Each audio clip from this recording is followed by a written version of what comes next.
Okay, we're back. Ready to go even deeper. Let's do it. Into isolated raised ALP. Yeah. So in part 1, we talked about those first steps, like those key tests that help us narrow down whether the liver or the bones are the problem. Yep. We even talked about the 1.5x rule and that case of the 49-year-old woman with fatty liver disease. Yeah, that was a tricky one. Masquerading as an ALP mystery. Exactly. But like you said, there's a whole other layer to this story. There is. It's time to put on our detective hats All right. and consider those less obvious factors that might be at play. Let's do it. Okay, so let's start with medical history.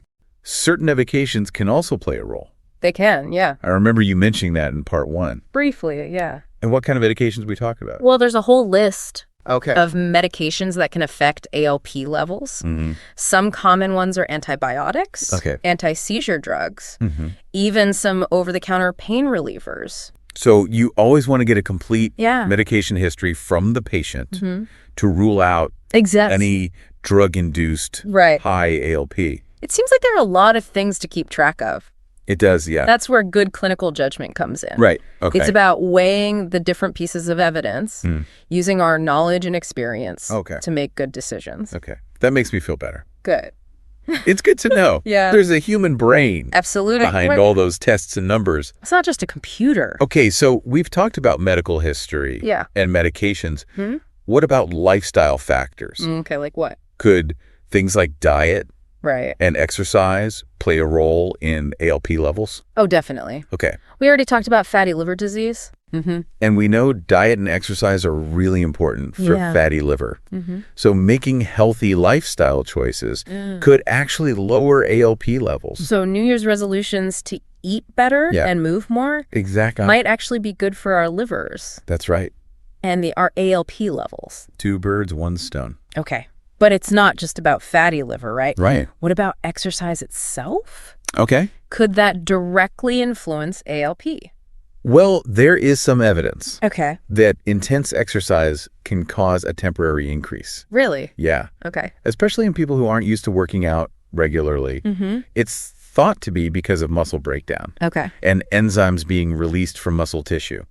So if you're training for a marathon or, I don't know, trying a new workout class, don't be surprised if your ALP levels go up a little bit. Exactly. It's usually nothing to worry about. Levels should go back to normal after a few days. Okay, good to know. But it's something to remember if you're getting blood work done around the same time as a big workout. Makes sense. Yeah. Okay, so we've covered medical history, medications, and lifestyle. What's next? What about genetics? Okay, good question.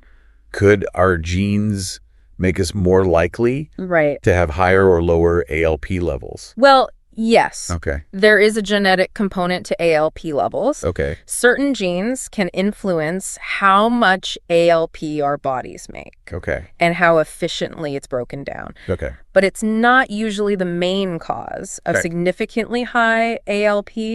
It's more about small variations within the normal range. So it's not like you can inherit high ALP disease from your parents. Right. But your genes might play a small role in those normal ups and downs. Okay. It's just another piece of the puzzle. Right. Makes things a little more complicated. Speaking of complex, I remember you mentioned something in part 1 about alkaline phosphatase isoenzymes. Oh, yeah. Isoenzymes. That sounded a little technical. A little technical. Yeah. Can you break that down for us in a way that even I can understand? So remember how we said ALP is found in different parts of the body? Yeah, like the liver and bones. Exactly. Yeah, okay. Well, there are different types of ALP. Oh, okay. Each coming from a specific tissue. Okay. We call these subtypes isoenzymes. Okay, so it's like ALP with a little ID tag. That's a good way to put it. That tells us where it came from. Yeah, like a return address. Okay. And by measuring these different isoenzymes, we can sometimes get a clearer picture of where the high ALP is coming from. So if we see mostly liver-type isoenzymes, we know it's the liver. Exactly. If it's mostly bone-type, then we focus on the bones. Yep. Oh, that makes sense. It helps us narrow things down. But I'm guessing this isn't a routine test. No, it's not routine. Okay. It's usually only done when the initial workup isn't clear. Okay. Or the ALP is really high, and we need more information to guide our next steps. So it's like it's kind of a secret weapon. A secret weapon. Yeah, you could say that. In the ALP detective's arsenal. Exact. Okay, so we've covered a lot of ground. We have. Medical history, medications, lifestyle, genetics. Even isoenzymes. Yeah. It's amazing how many factors can influence. Add a lot to consider. Something as simple as an ALP level. Yeah. But at the end of the day, what does all this information mean for our listener? Good question. What are the practical implications of this deep dive? I think the main takeaway is that a high ALP, even when other tests are normal, it's often a puzzle, not a diagnosis in itself. It's a clue that we need to interpret carefully, thinking about the individual patient and all those factors we talked about. Right, so it's not a reason to panic. No, not at all. But it's definitely a reason to talk to your doctor. Yeah, absolutely. And explore those potential causes. Have a conversation, ask questions. And don't be afraid to ask questions. Right. That brings us to another important point. Okay. Managing isolated, raised ALP. Right.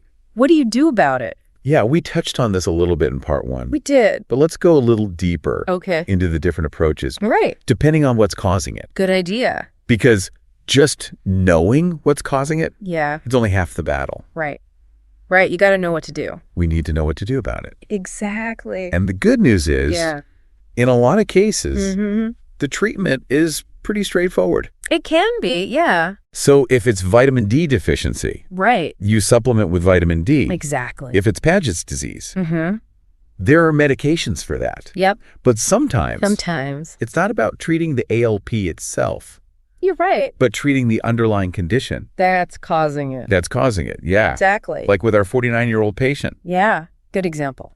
Her ALP was a symptom of fatty liver disease. Right. So the focus shifted to managing that through lifestyle changes. Lifestyle changes are important. And those lifestyle changes aren't just for people with fatty liver. Right. They're good for everyone. They are. Eating healthy, getting exercise, maintaining a healthy weight. All good things. All of those things can help keep our ALP levels in check. It's a win-win. But let me play devil's advocate for a second. Okay. Some people might be thinking, okay, so my ALP is a little high. Yeah. But I feel fine. Right. Why bother with all this testing? Yeah, I can see that. And lifestyle changes. It's a valid question. What would you say to them? Well, not every case of high ALP needs aggressive treatment. Okay. Like we said, sometimes watchful waiting is the right approach. Okay. Especially if it's mild and other tests are normal. Okay. But even then, it's good to talk to your doctor about potential causes and what you can do to stay healthy. So it's not always about immediate treatment. Right. But more about understanding the bigger picture. Why, exactly. And preventing problems. Yeah. Preventing problems down the road. And remember, early detection is key for a lot of conditions, including fatty liver disease. Okay. By making those lifestyle changes early, you can potentially reverse the disease and prevent complications. So let's go back to those resources our listeners sent about fatty liver disease. Yeah. I know there's a lot more to discuss there. There is. And we'll have to do another deep dive on that sometime. Definitely. But before we move on, are there any key points about fatty liver that you want to highlight? Well, the main thing to remember is that there are two main types. Okay. Non-alcoholic fatty liver disease, or NAFLD, and alcoholic fatty liver disease. Okay. Which is caused by too much alcohol. Okay, that makes sense. Both types can lead to high ALP. Yeah. But the way we manage them might be different. Okay. Depending on the cause. Right, so it's all about individualizing. Yeah, exactly. Every patient is different. To the patient. Okay. Okay. It's not just about following a set of rules. Right. It's about using our judgment and taking a holistic approach. Okay, so we've covered a lot of ground in part 2. A lot of ground. But there's one more piece of this puzzle that we need to explore. Right. We need to talk about what happens when all the tests are normal, but the ALP is still high. That's a tough one. What do we do then? Good question. Sounds like a cliffhanger. It is. Our listeners will have to tune into part 3 to find out. Stay tuned for the exciting conclusion.